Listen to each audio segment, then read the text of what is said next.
Hello, and what up though? My name is Ryan, and I have the pleasure of interviewing some of the main guys for Salida Promotions Detroit Brawl, who's fighting tomorrow night, January 22nd, at the Ford Community and Performing Arts Center in Dearborn, Michigan.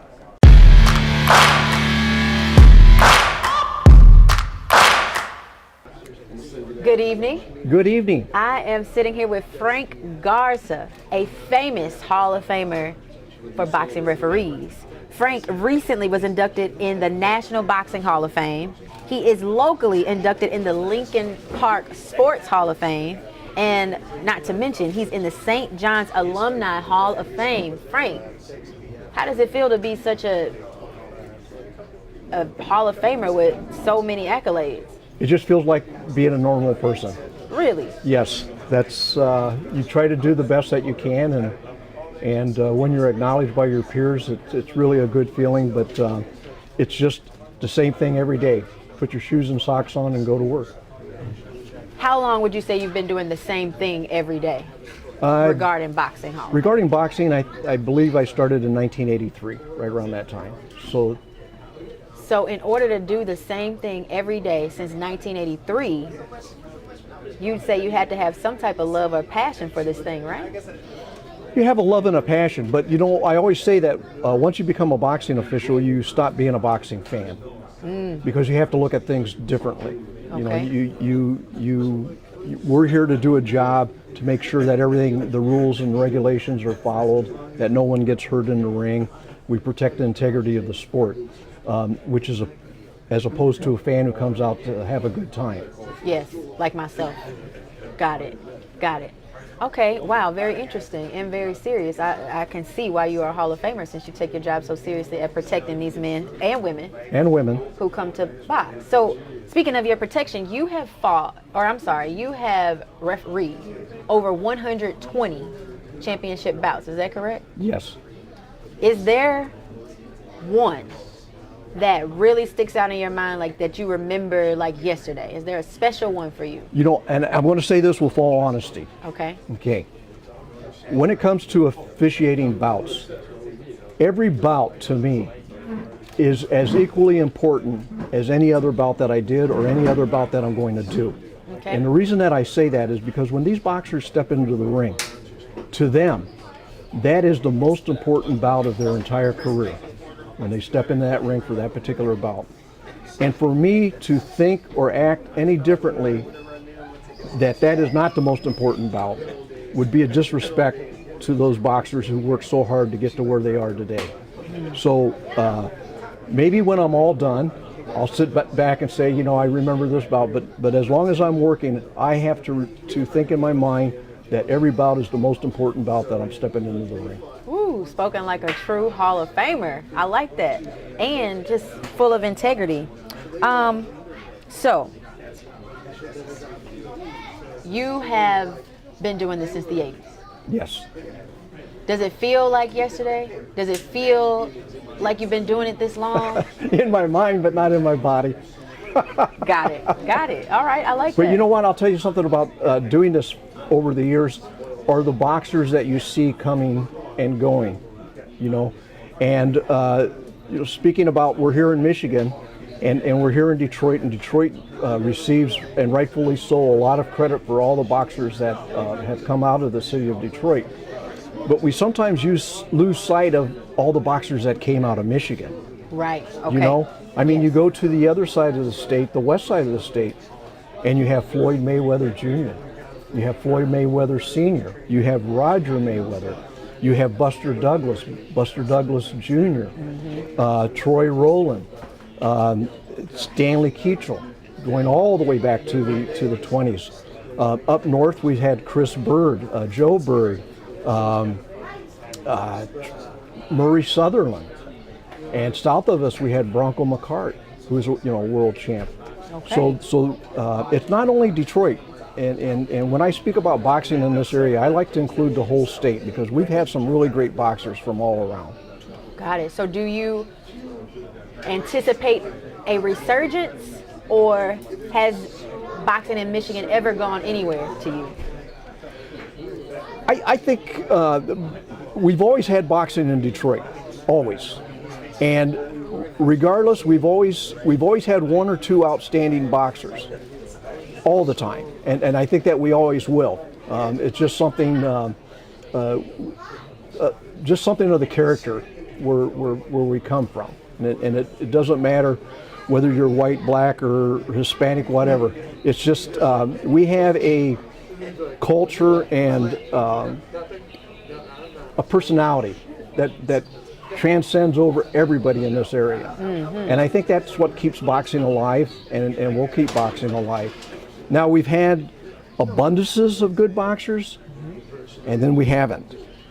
And I right now I see on the horizon we've got several good guys coming up. So it's going to be really exciting to see boxing in the next couple of years. All right, well, I'm excited to see it too as I've delved into the community. And yeah, I look forward to seeing all the talent that will resurface in this state, in the city. And Frank, I thank you so much for your time, and I look forward to seeing you doing your thing tomorrow. And I want to welcome you. If no one has yet, I want to welcome you to Michigan. I know that you've come up, I think, from Missouri or someplace like that. Yeah, from St. Louis, Missouri. And look forward. I hope that you enjoy your life here, and that you make do of all the good opportunities here, because one thing about Michigan will offer you opportunities. So good luck, and welcome to our state. Thank you so much, and we will be in touch. Okay. I got to get that insight from you, so thank you. Okay.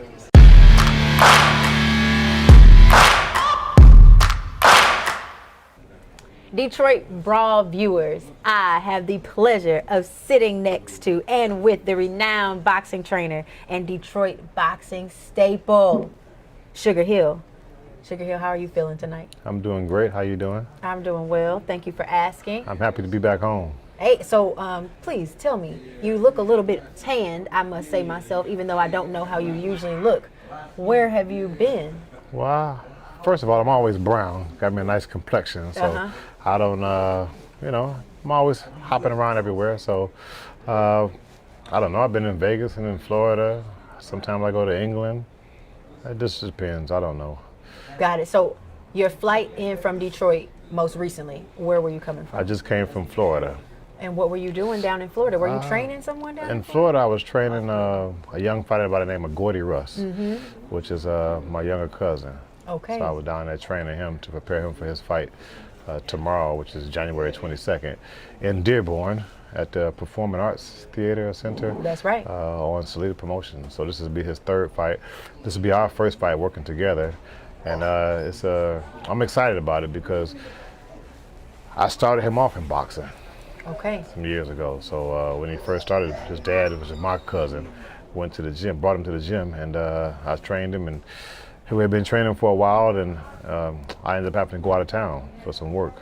And I just been going out of town for all those years. And now to be able to have him with me and to train him again like we did in the beginning, it means a lot to me. For one reason is because when I was boxing, I always wanted Emmanuel to train me, but he never trained me like that. So this is, me being able to train like my little nephew or cousin, little cousin, in boxing as I wanted Emmanuel to train me. God, and you mean the Emmanuel Stewart, the godfather of Detroit boxing, is what I've read that he's known as. Is that correct? Yeah, the godfather of boxing. Oh, the godfather of boxing. Yeah, Got Detroit's like a little bit. He's Right, way we're bigger gonna than big that. him up, then big him up. Got it. So now you've taken family under your wing for his third professional bout. So that means he's had two without you. Has it been like a homecoming, or can you explain like how you feel about his career moving forward, as opposed to just getting him new in the career, but not like right off the bat having trained him for his first bout? It's a little bit different just because when you work with somebody who's been working with somebody else, it's certain things that I do that's different from what they do. So it's just taking time to adapt to each other and to understand, I guess, what I'm trying to teach him, and I have to figure out what he knows and how much he can comprehend at the same time. So it's a little bit of time that it's taken for us, but everything right now is clicking real good, and I'm enjoying what I'm seeing right now. So beautiful. Just excited about seeing him fight and perform this Saturday here back home. Beautiful. So question then, Gordy, he's from Detroit. You're from Detroit. Will you all be training in Detroit, or is everything going to move down to Florida? The training is going to just be wherever I have to be at. Okay. It's a little bit sad for me at times because I'm not in Detroit training, which I've grown up doing. I lived my whole life in Detroit, and I started my boxing career as a trainer in Detroit as well. But I'm not too mad about it because this is the same thing that Emmanuel had to go through. So I know I'm not on the wrong track. If I'm doing what he did, what he had to go through, I must be in the right place. So do you feel like you are filling his shoes, Emmanuel's shoes, or have you kind of taken this training thing in your career into your own path, into your own, like if you made it into your thing? I never thought that I'm filling Emmanuel's shoes, like, ever. Okay. He's just Emmanuel. It's my uncle. It's like a father to me. Right. And yeah, I mean, obviously, growing up looking up to him, and that was always like my father figure, then of course I want to be like him. Like, I want to do things that he's done, following his footsteps. And for me, I mean, I have my own shoes. So I'm very comfortable with myself, and not trying to worry about filling his shoes. I'm just doing what he taught me. So so far everything's been working out great. Yeah, speaking of working out great, so you also trained Tyson Fury, is that correct? That is absolutely correct. All right. So, like, what is that like? How's your experience been since his defeat over Deontay Wilder? Like, has it been stardom? Has it been excitement? Like, are you ready, you pumped up? How has that been? Actually, after the second defeat, or the second defeat I had with Tyson Fury over Deontay Wilder, it's just been like, bring on somebody else. We want to just know who's next, and hurry for something else to happen, because me and Tyson, we want to keep him busy. Okay. It's things that he's learning that he wants to use, and you can't use them if you're just sitting around. Tyson is a fighter that stays in shape. He doesn't just train for a fight when he's got a fight coming up. He's always training. He's staying busy like an old throwback fighter. And that's why a lot of times, if you look back in the history of boxing, those guys were fighting championship fights. They were fighting 3 weeks later again. Sugar Ray Robinson, 3 weeks later, they signed, 1 week later after the fight, they signed for another fight 2 weeks later. And they've been fought 3 weeks apart for another world championship fight. And that's back when they were doing 15 rounds. So a lot of the fighters nowadays, they just, they have a big fight and then they go on vacation and they get out of shape. So a real fighter should stay in shape all the time, no matter what. It's part of your job or whatever, but in boxing, really, it's a lifestyle. He shouldn't get out of shape. And he's a heavyweight, so he can get as big as he wants to get. And he's been up to 400 pounds before. But he won't let that happen again because he knows how important it is for him to be the best and to stay in shape. So in a way, you're kind of dropping jewels for the new school boxers. I did just sneak and do that, didn't I? Yeah. I tried to put it out there without putting nobody out there, but put it out there so they could understand what I was saying. So boxing is a lifestyle. You're always in shape. Is there anything else that you have noticed a difference besides like consistency in working out, but the difference between new school and old school boxing? Is there something you missed that you wish was still around in the game? Or is it just, it is what it is? I mean, I just like knockouts, so that's why I'm always talking about knockouts. So when you see me, it's knockout time. Okay. Yeah. Sugar Welcome Hill, to big time boxing. AKA knockout time. Yeah, big time boxing is knockouts, knockout time. Sugar Hill. All right. Something like that. That's the old school way. I mean, for me, and this is, I guess I'm dropping them again, huh? It's like, Drop 'em. why wait for a decision when you can get a knockout? If you get a knockout, you definitely know you won the fight without having to wait to see if the judges are going to award you that decision, if they may feel some kind of way about you and not want to give you the decision, because it's all up to those 3 people to put whatever they have to put on that paper, that makes a big decision in your life. Right. And if you have an opportunity to go out there and take care of yourself, why not do it that way? Yeah, talk about self-sustainability. Well, I'm going to take that and apply it to my own life. So I thank you very much, Coach. I look forward to seeing you tomorrow. And yeah, it was awesome talking to you. Thank you. It was awesome talking to you as well. I enjoyed it dropping those jewels out there. Hell yeah. And we're going to keep dropping them.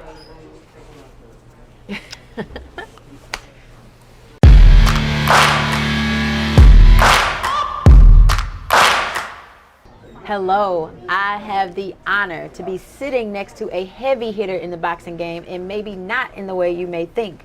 This is Lindsey Tucker, LBF Championships Chairman. How are you feeling today, Mr. Tucker? I feel great, yes. Awesome, awesome. So your career in boxing stems back to 1981. That's correct. Can you explain how you got your start or where you started in the boxing game? Yeah, I got my start as an inspector with the New Jersey Boxing Commission.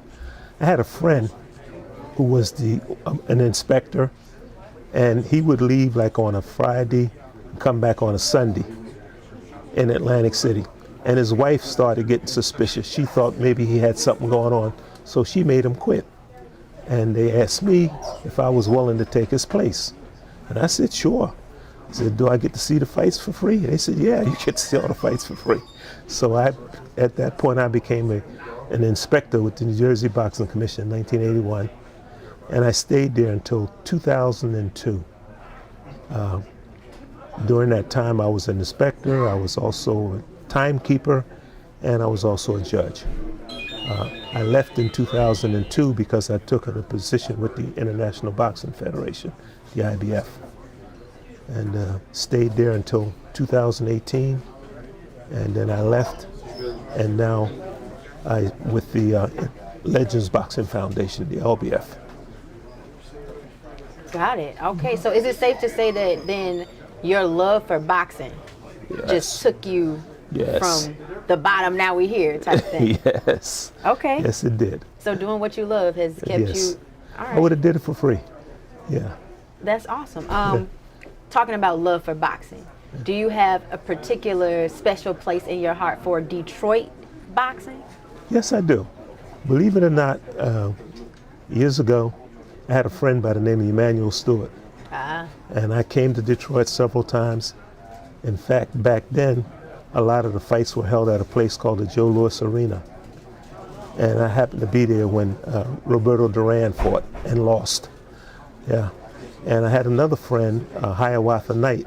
She was the first female boxing commissioner for the state of Michigan. And she also was, at one point, the president of the IBF. But she passed away.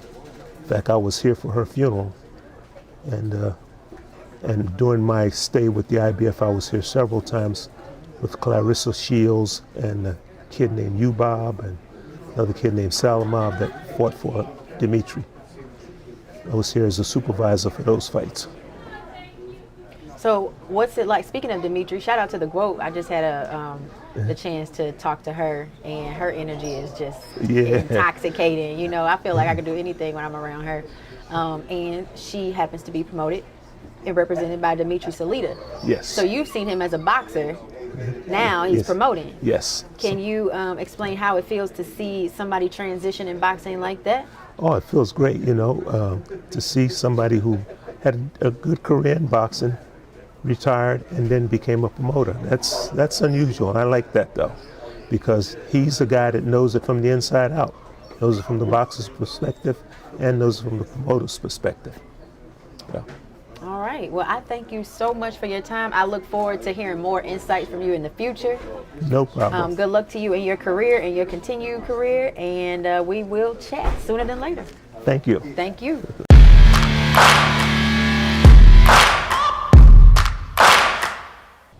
What up, though? I have the absolute pleasure to be sitting here with Leonardo Tyner, aka Pain Server. Born and raised in Detroit, West Side. Born and raised on the west side of Detroit. Brightmo Coat. All right, I can dig that. Way to represent. So, Leonardo, you have been fighting for quite some time, or you were fighting. You're currently retired, right? Right. All right, but you started in the game kind of late at 29 years old. Yes. But how long did your career last? It lasted until it ain't over yet. I'm 46, and I don't feel it's over yet, but it's over. In a way, you would just stay tuned, really. Right, because you're still out here serving the pain. Yeah. All right, I'm helping these new young guys out here now. The guys who fight tomorrow, I didn't help these guys out, so I'm still ready. So the guys that you've been helping out, most of them are from Detroit? Yes. Got it. So when I say Detroit boxing, what kind of thoughts does that prompt for you?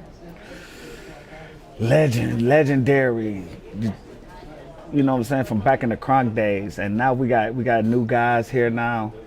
We got some good talent coming up, young young guys who know the ropes that we had to go through. So they listening. They gonna listen a little better. So. And Salida bringing more boxing to Detroit, and these Kenny, all these promoters bringing boxing. I'm loving it. A lot of boxing here in Detroit now.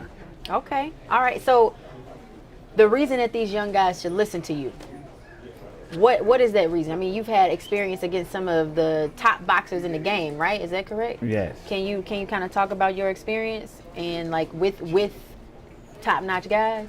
Well, I didn't box and sparred and been with everybody, so. And I had a lot of game from different trainers, me fighting. So it's a lot of knowledge here. So if they don't listen, it's on them. But most of them listen. That's what's up. Yes. Do you have a certain persuasion that kind of forces these guys to listen, or is it just like a natural inclination for them to listen to you? Well, I kind of force because I'm a more of a nuts guy. You gotta have nuts and be tough. Okay.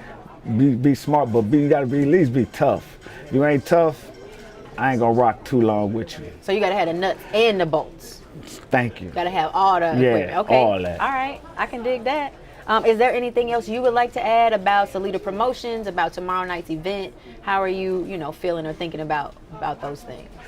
I'm happy to come to these shows in Detroit, and Salida been bringing good shows too, big names. It be some big names. I'm trying to catch one of them big names he bring here one day, and I'll knock him off too. But keep bringing the big names, bringing big shows. You know what I'm saying? We got our young guys coming up.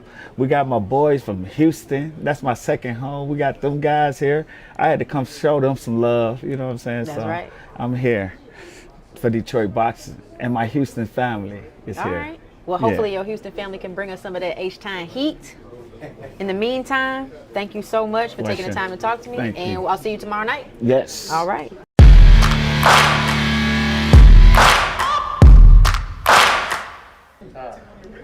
Hello and what up though? We are here with the main man. Tomorrow's main event is scheduled for 10 rounds in the middleweight division, and we have Hugo the Boss Centeno Jr. in town from Oxnard, California. Hugo, how you feeling? I'm feeling great. Thank you so much for having me. You're welcome. Having you in Detroit, you mean, right? Yeah, and accept me with open arms and making me feel like I'm at home. All right, good. Yeah. So our warm welcome has de-thawed the winter weather for you in Detroit. Is that right? Absolutely. Being welcome with open arms has definitely thawed me out, especially for with this cold weather. At least cold for me, because for me, I'm freezing. You're freezing because you are from Oxnard, California. Is that correct? And because I'm losing weight. But yes. But losing weight is always, it's never fun. It's cutting never out all the fat, and always feeling cold. Got it. So you talk about it's never fun. So you have 28 wins. You're looking to solidify your 29th win tomorrow. That's right. You say it's never fun. So that means actually you have more fights. Yeah, I have close to 35 fights. Right. So every time it's just gruesome. Yeah, I mean it's really never something fun because, we put our body through a lot. There's already a lot of working out, and this is the only sport where you have to make weight. You got football players, basketball players, and all these other sports that they don't have to make weight. They get to bulk up or go eat before a game. And for us, we have to break our body down as we build it up. Got it. So do you ever get nervous before the weigh-ins at this point with all your fights that you have under your belt? I think after doing it for close to 24 years, I more so get anxious. Okay. And so much hard work has gone into this fight, and I just want to get in there and just handle my job. Got it. Yeah. So, it's not so much that I get nervous anymore because it's like another day at the office. Okay. Yeah. Got it. So the fact that your opponent has 7 KOs under his belt, he has 12 wins. Does that mean anything to you, or like you said, is it just another day at the office? It's never been against Hugo Centeno, so I think not that I'm overlooking this guy or acting like I'm cocky or anything like that. I'm just confident in what I bring to the table. Got it. Yeah, because you are ranked number 9 by WBC, in the world. So how has being a number 9 ranked top 10 contender in the world? How has that been, or that feeling? What is I think that like? I think being ranked in the top 10 for the last about 5 years, and being in the top 10 in the world for the last 5 years, I mean, it just feels amazing. It feels like all the hard work that I put in as a kid, all the times that I sacrificed not eating during Christmas or Thanksgiving or all my Halloween candy, finally paid off for All me. right. Yeah. Congratulations on that. Thank you. I So, appreciate it. is there anything else that we can look for? I mean, it's only January, right? Right. So 2022, what does Hugo Centeno bring to the game of boxing this year? Absolutely trying to fight and win a world title. So this year feels like the year that's possible for me. Why particularly this year versus say next year or last year? I feel like a lot of people closed the door on me after I fought for a world title and I lost. And I feel like now working with Develop Promotions, shout out to Develop Promotions, they give me a second opportunity.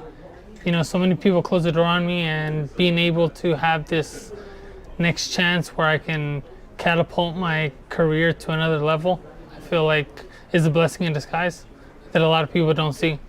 Okay. Yeah. Shout out to blessings from above. Yeah. And I wish you great luck tomorrow Thank you so much. in the main bout. Main event, I'll be the main attraction. event. So hopefully everyone comes out and checks it out. That's right. Please Yeah, come please. check out my man Hugo Centeno Jr. Actually, this isn't live, so we're just gonna tell the room. Yeah. Make sure you're there tomorrow. Promise And, a great performance. It'll be amazing. I bring a great ensemble. Just come check it out. It'll be great entertainment. All right. Well, we're looking forward to it, and good luck to you. Thanks so much. Thank you.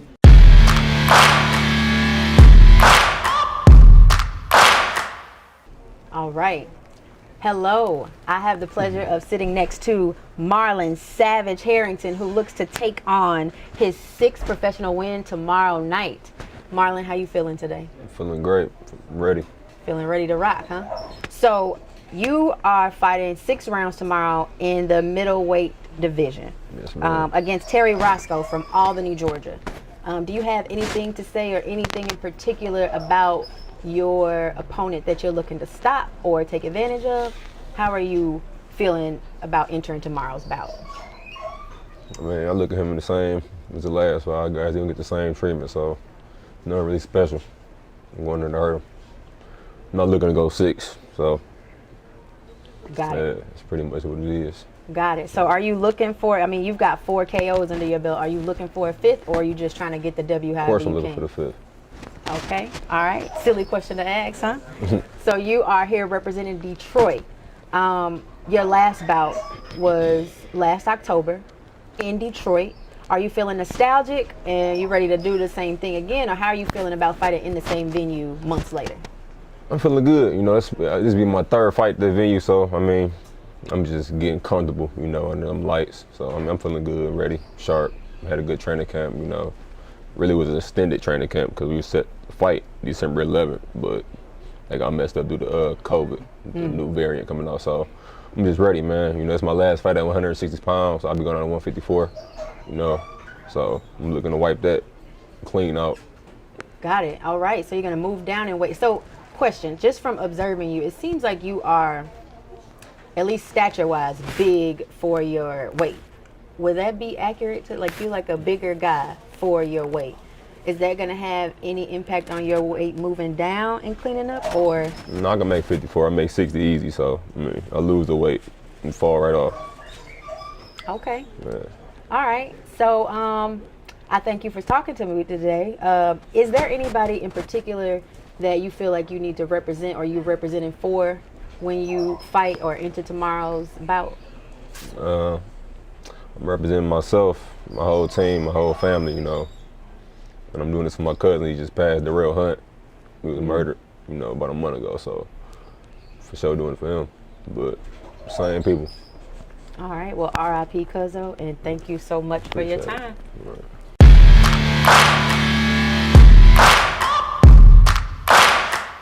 I have the pleasure of sitting right here, right now, with the hot boy himself, Winfred Harris, who looks to take on his 21st defeat tomorrow in the LBF USMC Super Middleweight Championship title fight. How you feeling today? Good. Good. Ready.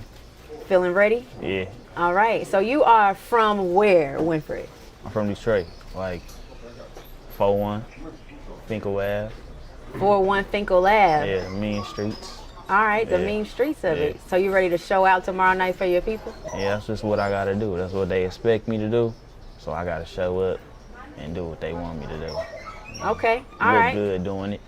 All right. I can dig that. Yeah. So talking about looking good, I really do like your zip up you got going on. It says untouchable. I don't know if you can see the angle, but is that how you feeling right now, or describe like why you have on this hoodie today? Because it's a lifestyle. Untouchable is a lifestyle, you know.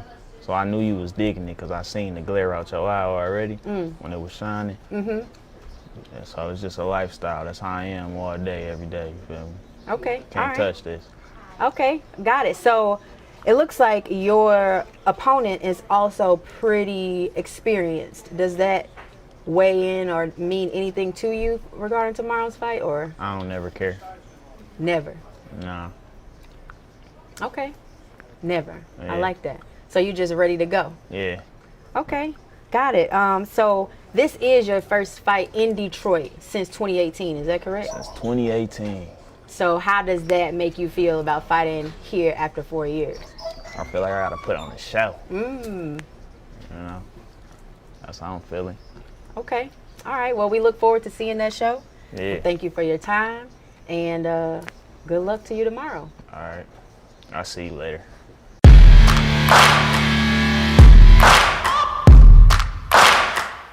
Hello and what up, though? I am excited to be sitting here with Gordy G Baby Russ II as he looks to take on his third professional win tomorrow night right here in Dearborn.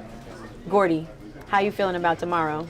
I'm looking for the knockout. I feel good. You ready I'm to ready. roll? I'm just ready to roll. Like, it ain't no ifs, ands, or but about it. Don't even ask me no questions. I'm ready to get straight to it. Okay, is there something in particular that has you feeling so ready, or is this just how you always are?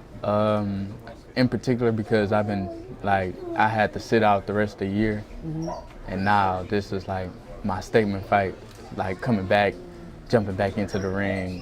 2022, I want to come in with a bang type thing. I can dig it, especially in the first month of the Yeah, year. the first That's month, like, I gotta come in rocking, okay. on fire. All right, on fire. I can dig that. So, your opponent, he has 10 professional fights under his belt. Does that don't- mean anything That don't to matter. you? That don't mean nothing to me. Okay. I'm ready to rock. All right. So, you've been training, I've read, in Florida recently. Is that correct? Florida, Vegas, all over the country for real. And honestly. is that like a recent development for you? Because I know I see you training in Detroit. So moving around so much, is that a newly developed thing? It's a new thing. It's kind of hard to adjust. I'm a person that lose stuff. I forget stuff on planes, and I forgot this, I forgot that. But I'm slowly developing into it, and more focused into it and stuff. It's the best move for me. Okay, got it. So overall then you'd say your experience in moving around for training that is better for your career or better for your confidence and everything, or? Yes, because with me moving around like this, you gotta think I'm going to the other states, going against top guys, top contenders. So with that going on, it makes my level go up, you know what I'm saying? So it makes me a better fighter. I get to see stuff that other people, their skill and what they can do, what they bring to the table and stuff like that. So with that being said, it makes me elevate my game. You know what I'm saying? It makes me grind harder, makes me work harder to achieve my goals. Got it. All right, I talk about elevation. So is there anything that you have particularly been working on and trying to elevate, or is it just the whole game altogether? Whole game altogether, whole game. Everything plays an aspect in boxing. It ain't just one thing I gotta go fix, like, oh, I gotta go tighten up on my defense, or I gotta go tighten up on my jab and all that stuff. No, all this stuff get thrown in the pot like gumbo, mix it up, it gotta come out right. Okay, all right. So although you've been moving around, You are from Detroit. Like, tell me about where you're from in Detroit. Detroit, Michigan, 7 Mile and Steel. That's where I grew up at, over there by Wyoming and stuff. Growing up, I had a good childhood. Went to the gym and stuff. I was always a hard worker. I was an athletic kid, just out the womb type thing. Like, I just wanted to do stuff. Okay. I was bad. It was, my times where I had my little times when I bumped my head, but I still made it through. That's right. From the west side to the whole countrywide. Yeah. I can dig that. So, is there anybody or any entity in particular that you're representing for tomorrow for your fight? I'm representing Emmanuel, Coach Ali. Them my two highest people right now. Like, cause they passed away and they play a part in my life. So I'm representing both of them guys very, very strongly. And then Hill, I want to put on a great show for him, my family. I want to put on a great show for Tony. I want to put on a great show for everybody that's, that always, supported me and was behind me from when I was little, when I first had this dream. That's what's up. I really have no doubt that you are going to put on a great show. I've seen how you work, and it's like killer mode. So Yeah. Good luck to you tomorrow. Uh-huh. And it was good talking to you. Good talking to you too, right? Yeah.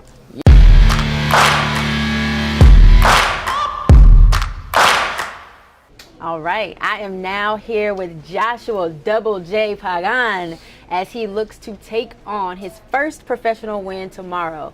Joshua Pagan is the USA Boxing 2021 National Champion. Congratulations, Joshua. Thank you. How are you feeling about that? You still like basking in its glory of the champion? Yeah, it feels great.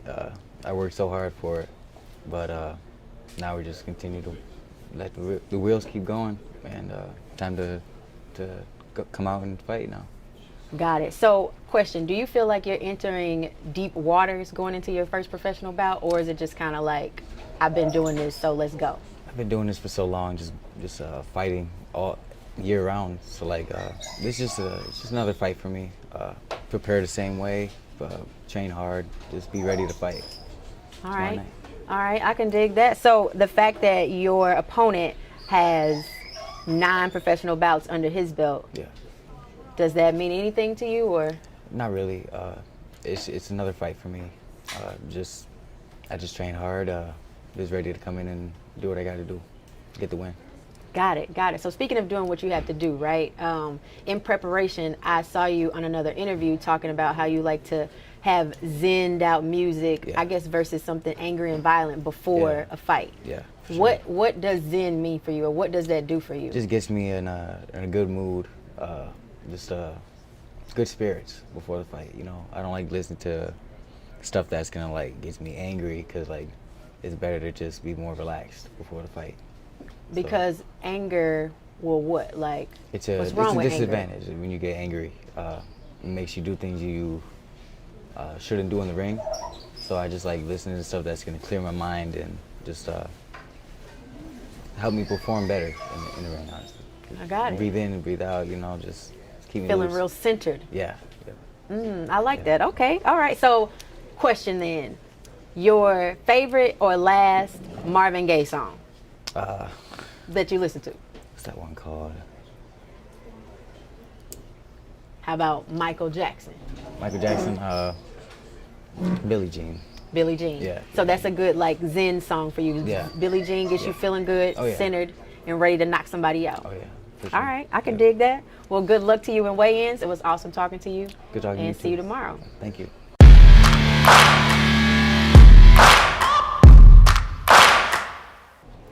What up, though? I am here with Joe Suge Hicks Jr. And tomorrow night, he looks to make his first professional win as he debuts in a 6-round bout in the middleweight division. Joe, how you feeling today? Good, ready? Ready to rock? Yeah. Ready for tomorrow? Yeah, ready. Is that all you've been focused on for the past few days, or is there anything else that you've been like thinking about outside of the fight? No, I've been completely locked in. I've been ready, just ready to go. Locked in, laser Yeah. focused. How long have you been in Detroit? Did you, because you're from Grand Rapids, Yeah. right? So how long have you been down in the city? I just came here yesterday. Yesterday. Yeah. So you've been training in Grand Rapids? Yeah. No, I've been training actually in Colorado. Oh, really? Triple threat. Okay, how's that been? It's been great. It's been amazing. It was a great camp. So I'm ready to rock. Get Ready this to out go? the way. Yeah. Okay, all right. So tomorrow, your opponent has 8 professional bouts under his belt.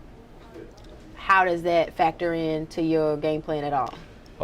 I mean, I watched a couple of his fights, and he ain't fight me, so I ain't really too much worried about him. Okay, all right. I can dig that. Is there anything in particular you've been doing to prepare for your first professional fight? I've been working on keeping my hands up a little bit more. It's not the amateurs, it's smaller gloves. So I've been working on keeping my hands up a little more and just boxing and not trying to look for knockouts. Okay, got it. So you're gonna get the win by any means? Yeah, by any means. All right, I can dig that. The change from Colorado to Detroit. Tell me about that weather-wise. Like, Colorado, yeah, the weather is Colorado. It's not as cold. Here it's freezing when I got back. So does that affect like how you've been feeling physically at all, or is it just like whatever? Oh no, it's like whatever. It's thicker, the air thicker. It's harder to breathe there because of altitude. So here it's like it's a lot easier to breathe and work out. Got it. So in a sense, then could you say that your training was more intense in Colorado than it would have been maybe in Michigan? Yeah, it was way more intense than it would have been here. All right. So you're feeling extra ready to go, huh? Yeah, I'm ready. Yeah. All right. Do you have any like nervousness or maybe not, maybe even extreme confidence before your weigh-in that happens in just a few minutes? So I'm always nervous before a fight. I mean, I feel like if you ain't nervous, you ain't ready, because I mean, it's a fight game. You know, if you ain't nervous, you ain't ready, you walk into something. So I'm always nervous before a fight. All right. I like that. If you ain't nervous, you ain't ready. All right. Well, Joe Suge Hicks Jr., I wish you luck in weigh-ins and tomorrow night. And we'll look forward to seeing you get your first professional win under the belt. Thank you. I appreciate it. Yeah, no Nice problem. meeting Nice to meet you.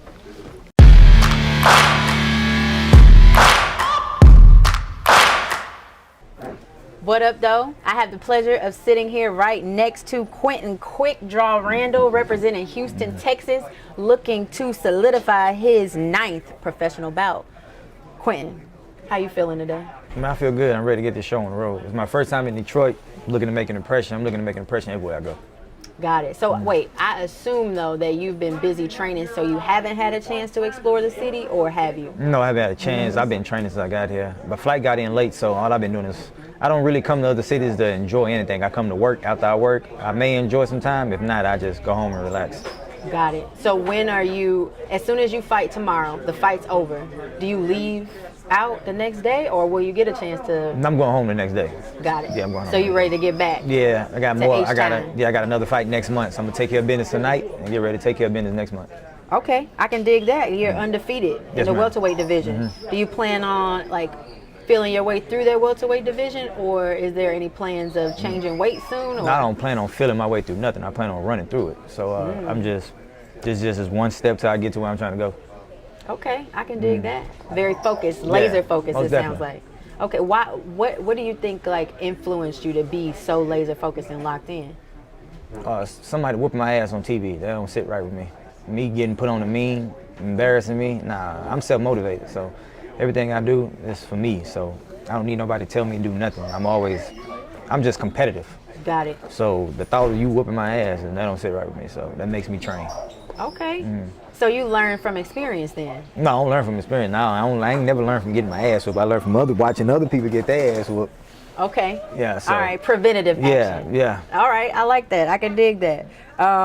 Your opponent tomorrow. Yeah. He is also undefeated. Yes. He won't be my first undefeated fight. He's gonna be my third or fourth. So that's my goal. If you're undefeated like me and you're willing to take the fight, I'll fight you. It gets me closer to where I'm trying to get to, and I don't run from no challenge. So it is what it is. I wish him all the luck in the world, but I know what I came here to do.